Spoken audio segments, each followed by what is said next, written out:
Saya semalam menerima kiriman SMS. Seorang ibu meninggal dunia. Biasa kalau kita mendengar berita ada orang meninggal dunia,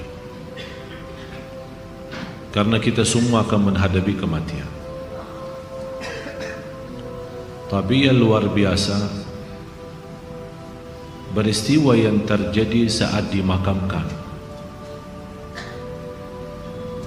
Anaknya menceritakan saat dimakamkan di antara kuburan, begitu mendekati kuburan tempat ibunya, malah semua jamaah yang ada di saat itu sangat terasa harumannya kuburan itu. Harum sekali, keluar semacam wangi yang luar biasa,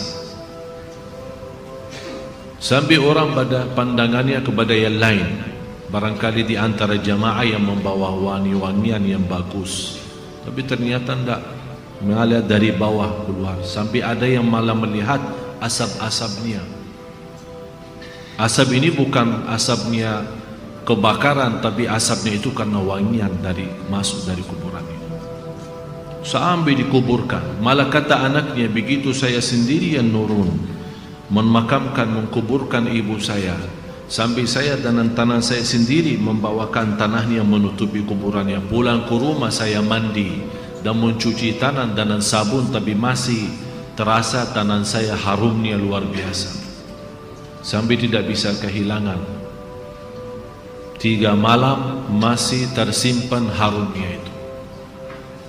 Saya bertanya lewat SMS, apa kelebihan ibu kamu? Dia bilang, ibu saya biasa, malah orang awam, bukan wanita yang apa gitu, awam-awam biasa.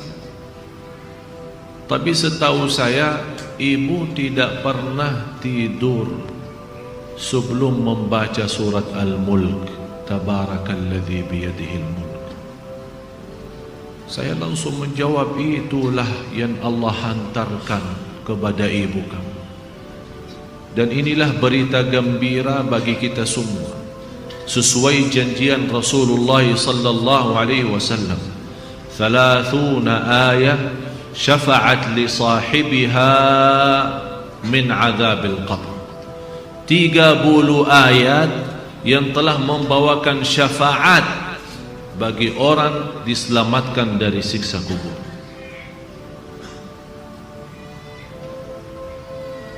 Dari situ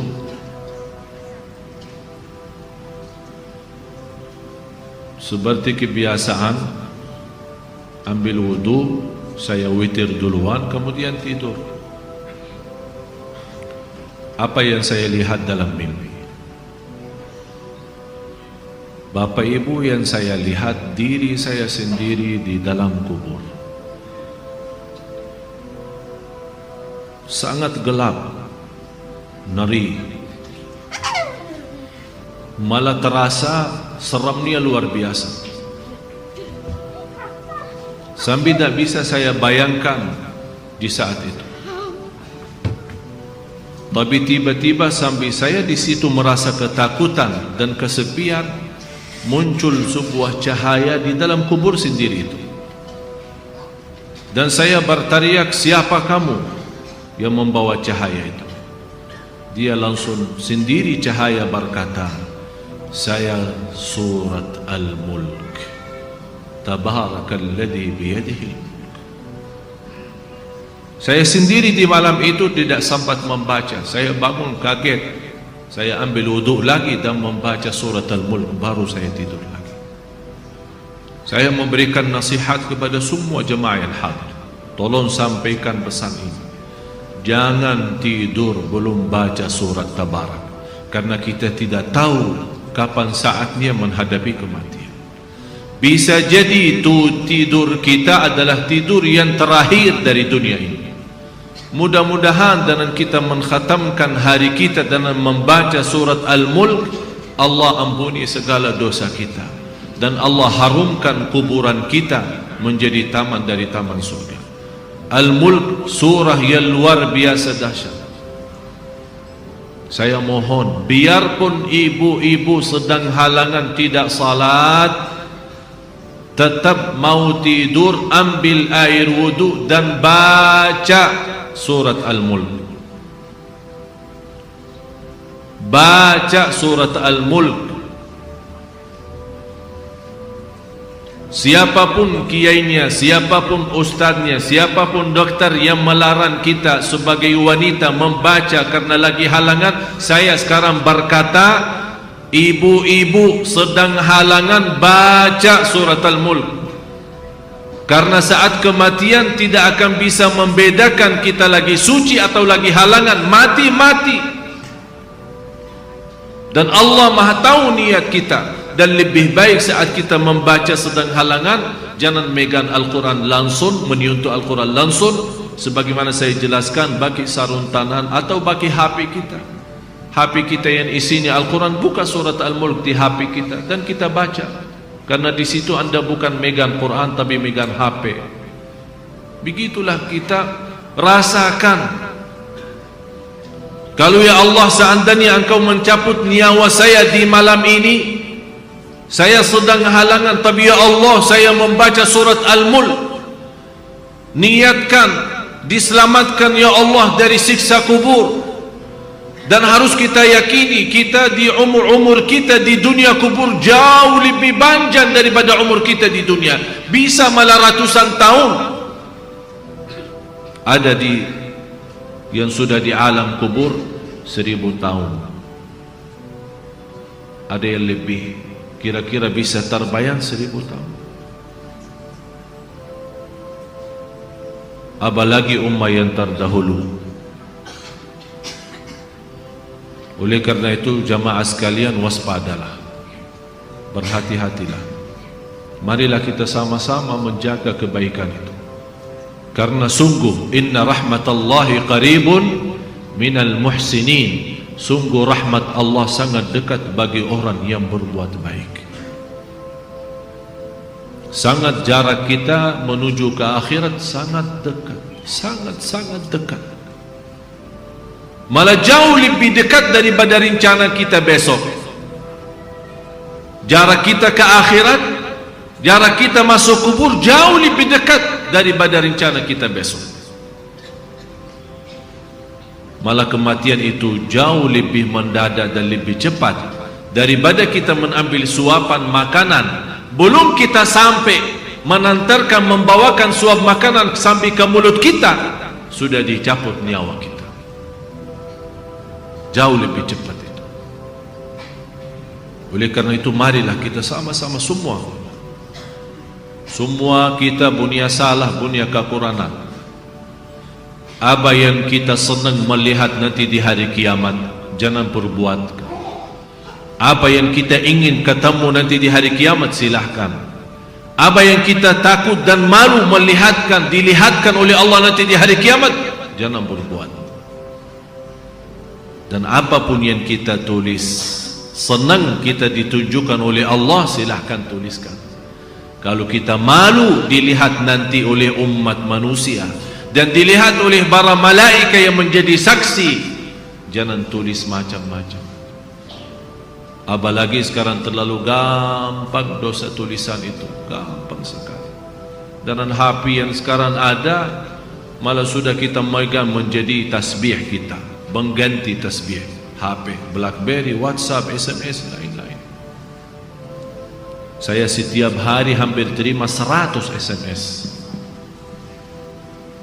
Ada yang bertanya, ada yang macam-macam. Dan hanya saya yang balas, ya Allah, doakan jangan menjadi titik tulisannya SMS ini menjadi beban nanti di hari kiamat. Ya Allah, ampunilah mereka semua. Itu yang saya doakan. Walaupun saya tidak balas berdoa, tapi Allah yang Maha tahu apa yang saya doakan untuk orang yang kirim SMS atau WhatsApp atau apa saja. Oleh karena itu jamaah sekalian, hati-hati.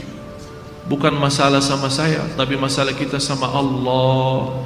Selalu saya menyampaikan dan mengingatkan kembali, jangan lagi berkata saya tidak enak sama ustaz, saya tidak enak sama keluarga, saya tidak enak sama jamaah. Rubahkan kata itu berkatalah, saya tidak enak sama Allah, saya tidak enak sama Rasulullah sallallahu alaihi wasallam.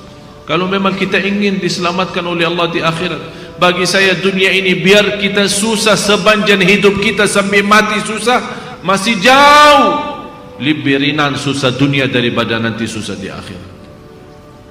Harus menjadi tujuan kita akhirat, bukan dunia. Akan Allah datangkan dunia dan akhirat. Ya ayyuhalladzina amanu taqullah wal tanzur nafsun ma qaddamat lighad wattaqullah innallaha khabirun bima ta'malun. Orang beriman, bertakwalah kepada Allah dan lihat masing-masing apa yang kita bawa nanti untuk hari esok, hari kiamat. Bertakwalah kepada Allah dan jangan-jangan wala takunu kalladzina nasullah, jangan-jangan menjadi orang yang melupakan Allah, akan Allah lupakan kita. Kalau Allah lupa sama kita, na'udzubillah, berantakan, hancur, dunia akhirat hancur kalau Allah lupa sama kita. Maksudnya lupa Allah sama kita, artinya Allah tidak mau urus kita lagi, tidak mau bantu kita lagi, tidak menolong kita lagi, tidak mau perhatian kita lagi. Na'udzubillah. Kalau Allah tidak mau perhatikan kita, siapa lagi yang mau perhatikan kita? Kita semua tidak punya Allah yang maha adil selain Allah, tidak punya Tuhan yang maha kasih sayang selain Allah, tidak punya Tuhan yang maha menampun selain Allah.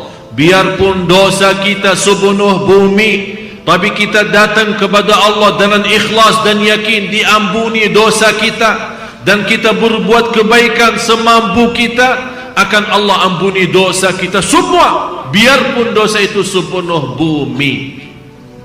Begitulah indahnya kasih sayangnya Allah.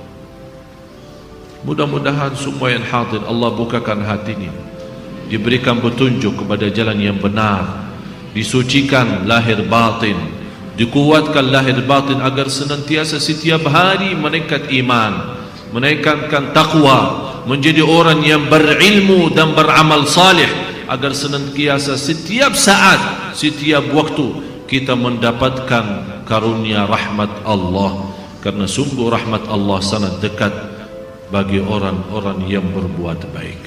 Al-Fatihah.